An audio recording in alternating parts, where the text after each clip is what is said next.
আপোনালোকক মই কৈ আছিলোঁ, আজি ৰাতিপুৱা কৈছিলোঁ যে আজি ভাইভতাৰ কাৰণে আমাকতো মাতি আছিল নবীন দাহঁতে, কিন্তু আমি যাব পৰা নাই। মই দোকানৰ পৰা আহোঁতে দেৰি হৈ গ'ল। এয়া মানে নবীন দাহঁতে আমাক বস্তু দি কেনে পঠাইছে। এয়া চাওক, চেল ৰুটি। কালিৰ পৰা দেখাই আছিলোঁ চেল ৰুটি, আজি চাওক আমাৰ ঘৰত চেল ৰুটিৰ পৰা ভৰ্তি। মই ইমানবিলাক দি পঠাই দিছে। এয়া চাওক, এয়া হ'ল আলুৰ দম,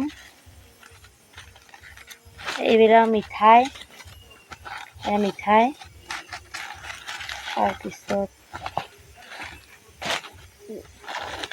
এয়া হ'ল মটৰৰ কিবা কয় নাজানো, মটৰটো দেখা পাইছে কিন্তু মটৰ বুলিয়ে কৈছোঁ।